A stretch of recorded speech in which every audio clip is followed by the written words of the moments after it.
Alright guys, got a little pistol I'm going to work on today. This is the Jennings J22. This is one of the original Saturday night specials made by the Ring of Fire Corporation. It basically started out with George Jennings created the George Jennings Company, and then they come out with the Jennings J22. This is the original J22 with the little weird push slide. The Jennings actually have a flip up side, was a design upgrade. I think due to some lawsuits and stuff. But anyways, needless to say, this is a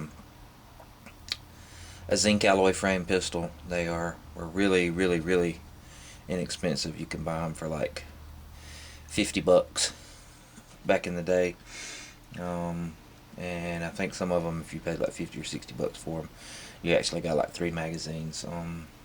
This one has some issues right off the bat. We tried to shoot it. The springs was real weak. I mean, doesn't have a whole lot of oomph to it. Been looking on the internet and I ain't really found some good replacement springs, and believe it or not, the parts for these things are ridiculous. Like, you know, $30 for a recoil spring if you can find them, and that's used, and the magazines are like $40, so like $39 shipped. So, and it's just for a little 6-round magazine. But we went to shoot this thing, and one of the problems was the magazine wasn't feeding regularly, especially the last round. Typically these are not made to come apart. They're usually welded, but if you look, this one was peened with dimples on both sides, so I very gingerly took this one apart. That way I can clean up in there. It's got a lot of gummy crud from all that old gooey lube off the old lead 22 bullets. You can see that right there on the frame, on the magazine body. But basically that was one of the issues, because the follower, I don't know if you can see that, the follower is just chewed slam up.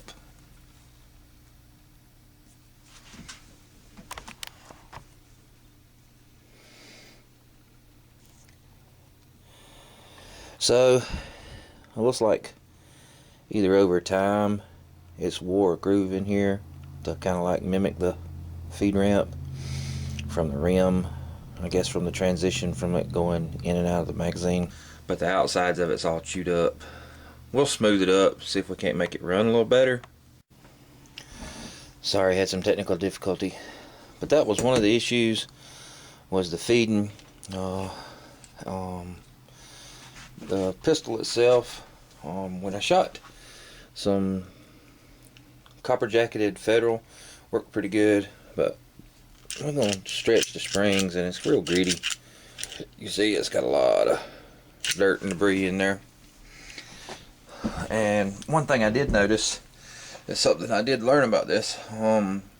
If you're going to load these things, you have to have it on fire, because if you put it on safe, it won't let you pull the slide all the way back far enough to kick that first round up in, or the next round in the magazine up. So it has to be on fire. So that was one of the issues we was having. Something just through the internet process I learned myself. Figured I'd share that with y'all. Do have to have the firing pin down. You're just gonna push this hook out of the way. Comes out your little retainer, and you have your frame, spring, slide. You can see how cruddy that is up in there, how gummy and nasty. We'll clean it up, see if we can't make it work a little bit better. Try and address the mag follower. Probably still going to buy a new magazine, even though it costs way more than I would readily pay for a gun like this. But hey, you gotta do what you gotta do. We'll see if we can't get it, gonna clean it, and maybe make sure that our transition to the feed ramp's pretty good. A lot of times they'll hang up there, and that's about it. I gotta get to cleaning.